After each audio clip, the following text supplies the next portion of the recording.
Assalomu alaykum azizlar, qadrdonlar, yaxshimisizlar, charchamayapsizlarmi? Barchalarga Ramazonni oxirgi qadrli daqiqalari muborak bo'lsin, xayrli Ramazonni o'tkazib, onadan tug'ilgandek gunohlardan poklanib chiqishimizni Alloh nasib qilsin. Kunlar bir sovib, bir isib, bahor o'zini bahorligini ko'rsatib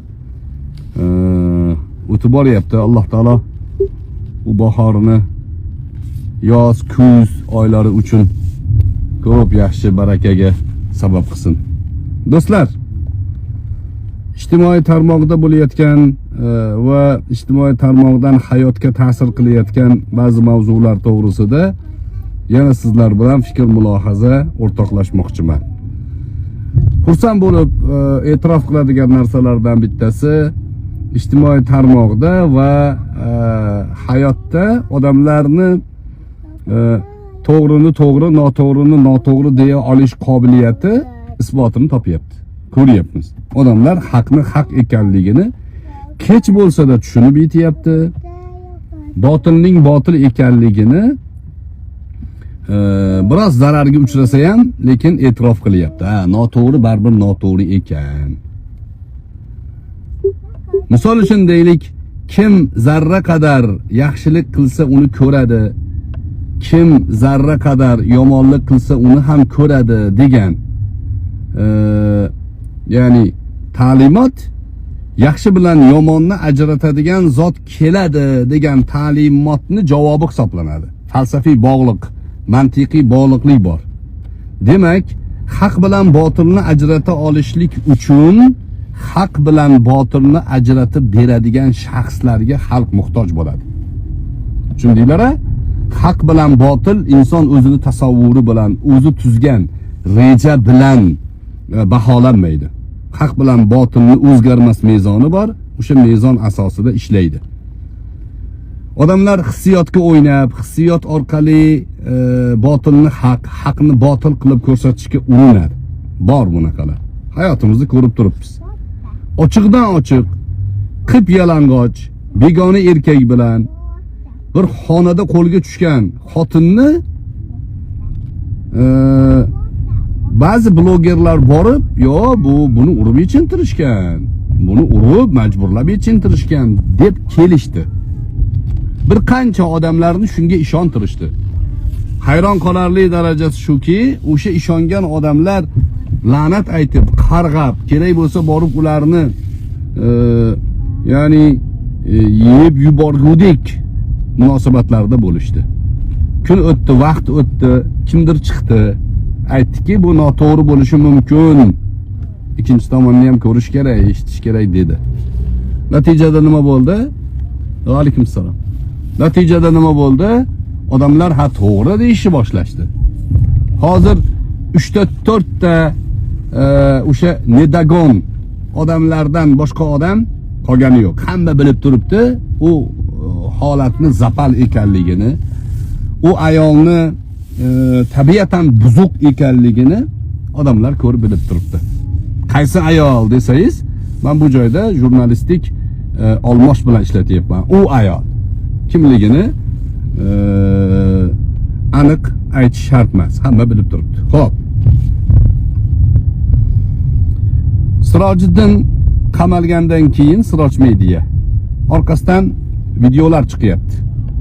Feruza degan ayol o'zini men Feruzaman degan Telegram kanalida, Facebookida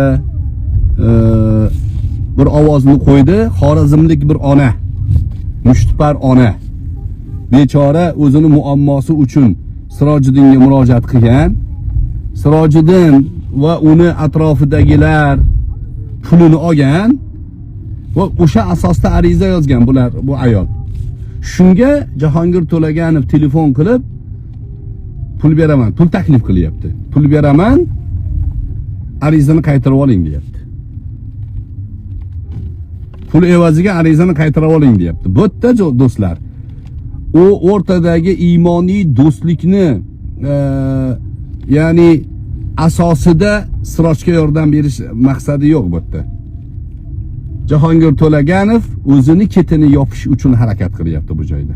Chunki birga edi-ku bular. Ha? O'shani xotinni oqlaymiz biz. Qalay bo'ldi jurnalistik surishtiruv qilib, borib kuchanib, ekspertizaga bosim o'tkazib.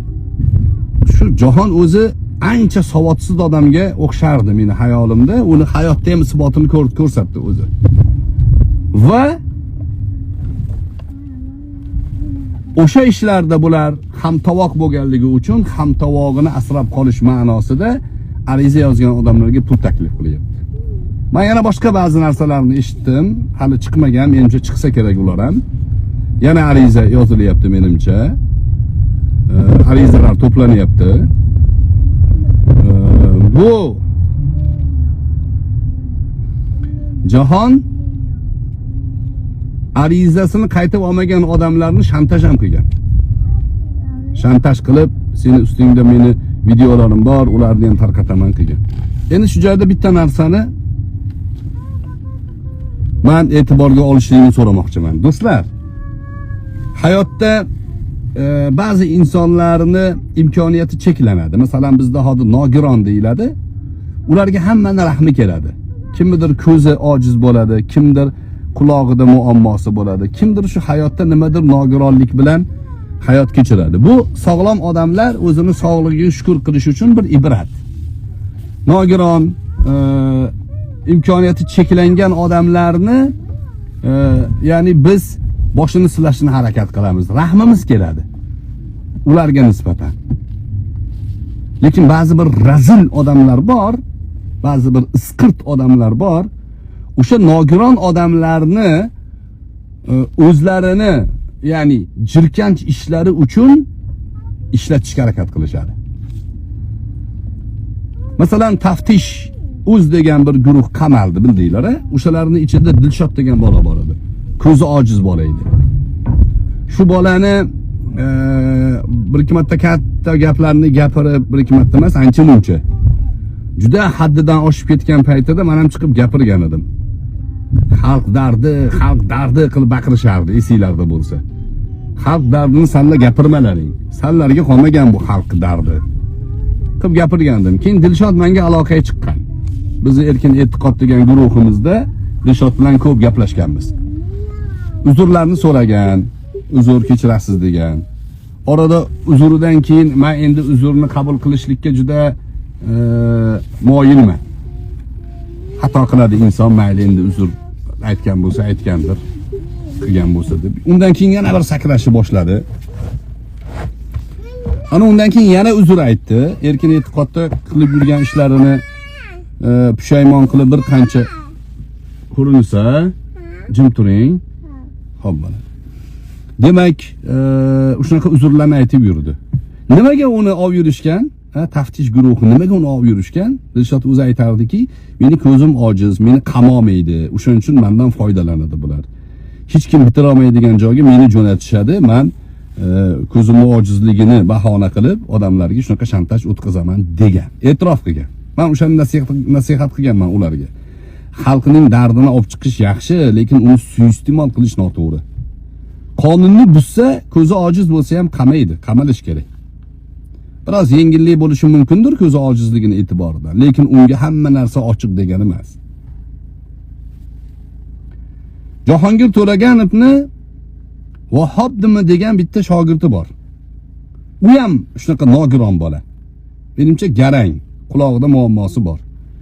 Garanglik, bunaqa ojiz, ya'ni imkoniyati cheklanganlik Allohning bir imtihoni. Buni ustidan kulmaymiz. Uni kamsitmaymiz. Lekin uni qurol qilib Jahongir shuni olib yuribdi ekan. Qurol qilib ba'zi masalalarda shu orqali o'zini ishini amalga oshirishga urinish o'ta jirkanchish. O'ta jirkanchish. Endi u Vahob o'sha nogiron bo'lganligi uchun qilayotgan ishini mas'uliyatini sezmasligi mumkin. Lekin uni ishlatayotganlar orqasida turib olib, u orqali o'zini ishini, o'zini maqsadini amalga oshirayotganlardan ogoh bo'lishimiz kerak. Bu nogiron ekan, gapi to'g'ri bo'lishi mumkin. Bu ojiz ekan deb aldanmaslik kerak. avvalgi suhbatlarda ham aytdim do'stlar. Ayol kishi ojiza, to'g'ri. Uni boshini silashimiz kerak, himoya qilishimiz kerak. Erkaklarning vazifasi. Lekin ojizaligidan foydalanib, uni suiiste'mol qilib, ichki ishlarga ham tuhmat qilib qamatib yuborishlikka haqqi yo'q. Nogiron ham shu. Nogironligini suiiste'mol qilib turib, tuhmat tarqatishga hech kimning haqqi yo'q. Bir bola bo'lardi. Men avval ham aytganman. Facebookda shu menga lichkamga yozaverardi. Maqola yozdim, ko'rib bering, maqola yozdim, ko'rib bering, tahrir qilib bering. Men endi vaqtim bo'lganda ko'rib, yaxshi ekan maqolangiz, bo'ldi chiqaravering qilib maslahat qilib yurardim. Keyin nimaga o'tdi u? Maqola ko'rib bering, yaxshi ekan. O'zingizni postingizda post qo'yib bering qilishni boshladi.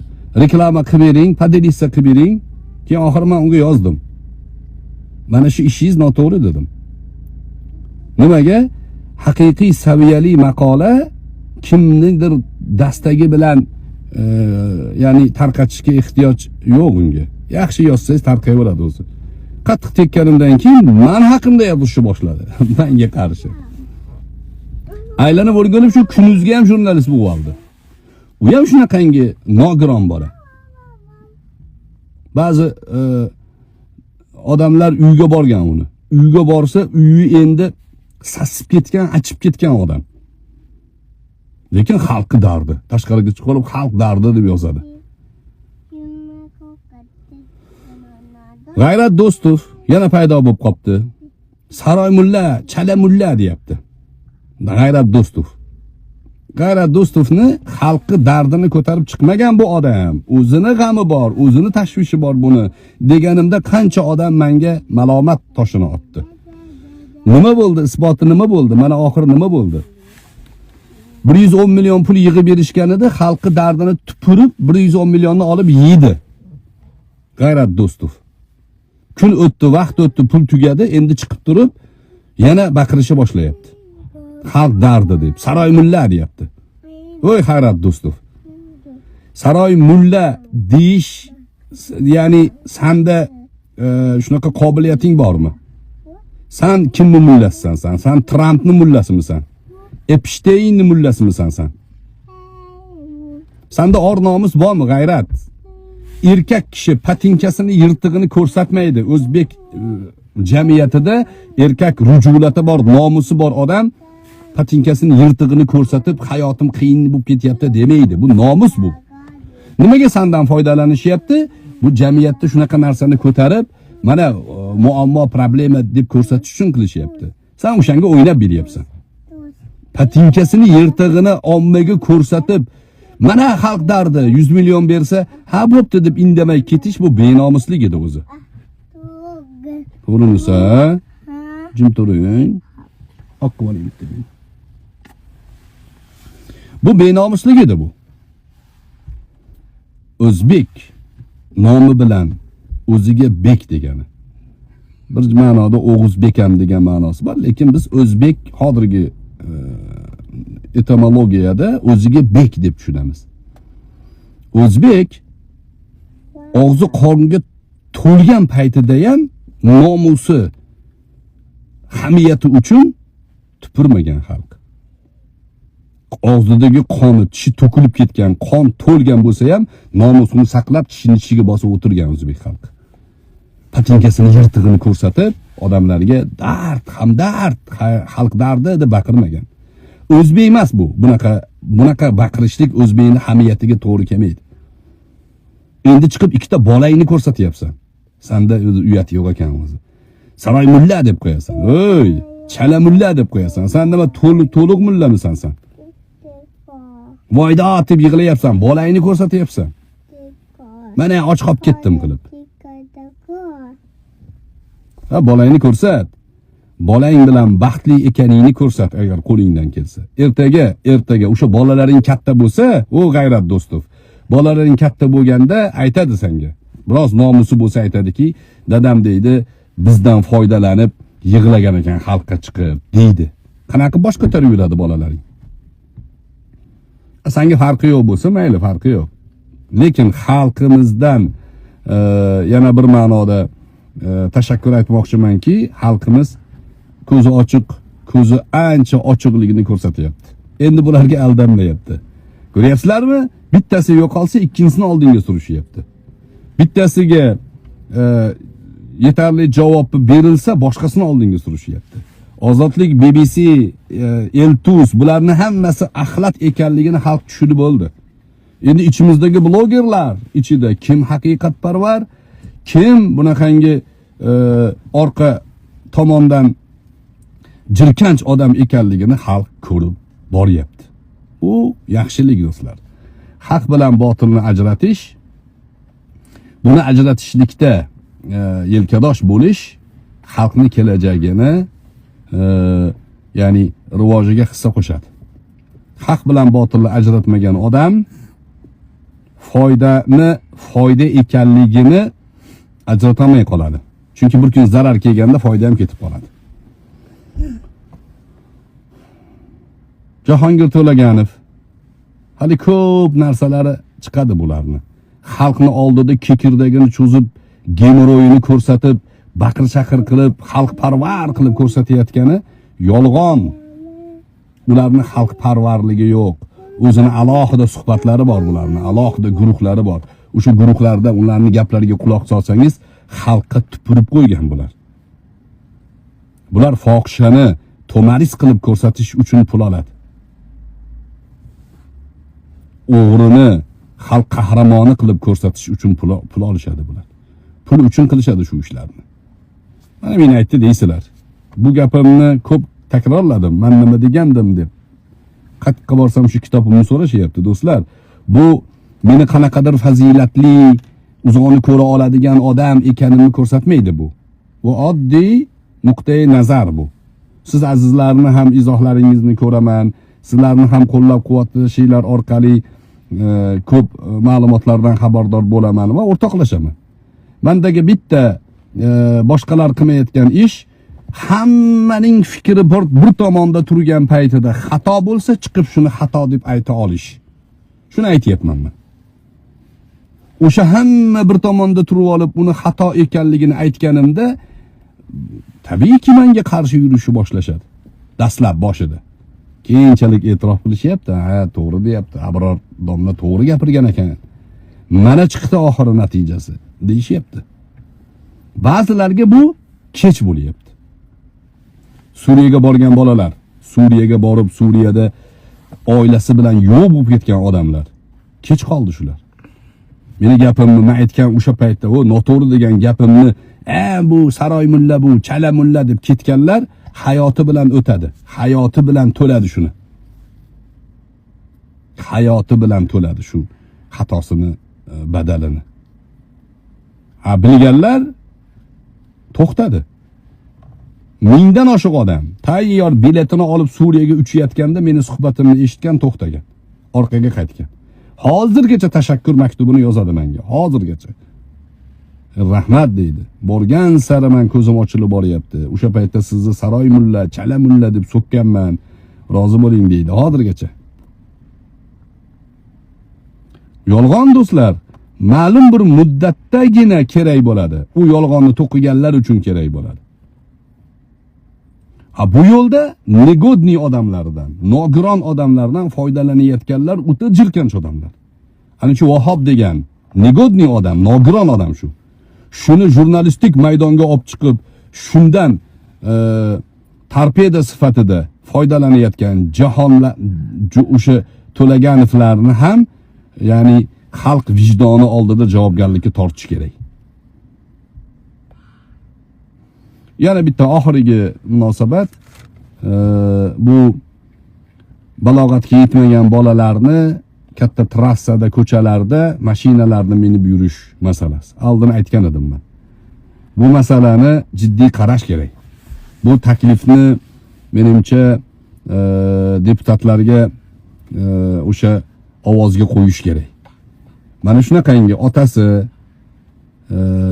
mashinasini himoya qilmasa, bolasi bilan faxrlanib mashinani unga berib qo'ysa, bu endi bilasizlar, odatda oddiy aholini ishi emas. Mana oddiy aholida unaqangi lyuks mashinalar yo'q. kattakonlarni, boy, imkoniyati keng odamlarni qilayotgan mana shu ishiga qarshi gapiryapman. E'tibor beringlar. Bu gapning orqasidan, bu gapni eshitib turgan puli ko'p, imkoniyati ko'p odamlar menga nisbatan tishini qayraydi. Men aytamanki, qo'llaringdan kelganlaringni qillaring.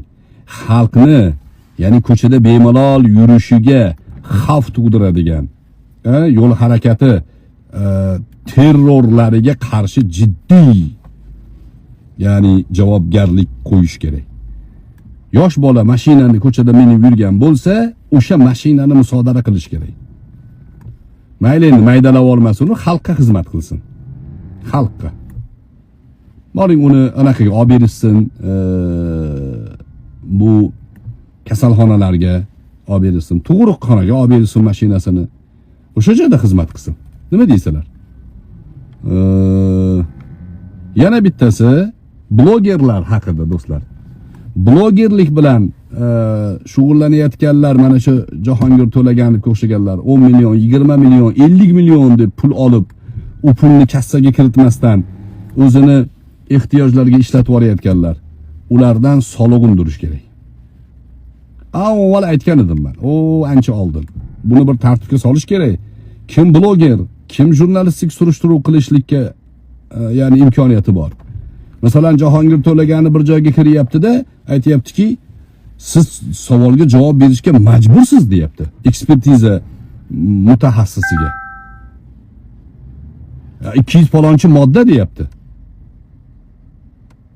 Savodsiz Jahon. To'laganov savodsiz. Baqirsam gap o'tib ketaveradi deb o'ylaydi. Hech kim savolga javob berishga majbur emas, ko'chadagi odamlarning savoliga. Hech kim majbur emas. O sudda bo'ladi, javob berishga majbur, qo'l qo'yadi, imzo qo'yadi, keyin savolga javob berishga majbur bo'ladi. Sen ekspertizaga borib turib, savolga javob berishga majbursan deyishlikka, u senda saviya yo'qligini isbot xolos bu.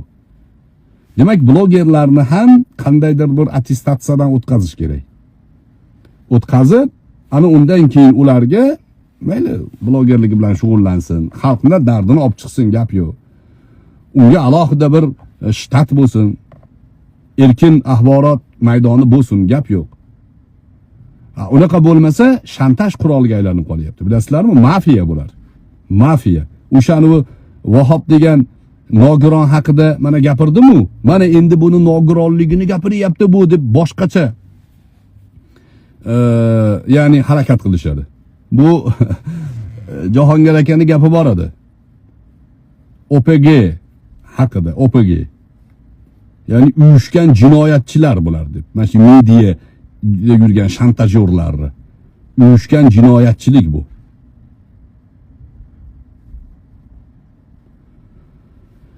Ularni ham tartibga solish kerak. Qisqaroq mulohazalar edi do'stlar, o'zingizlarni ehtiyot qilinglar.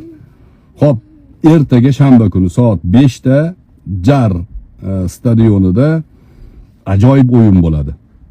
Legenda guruhi Odil Ahmedov va Kosmos guruhi kuchli komanda.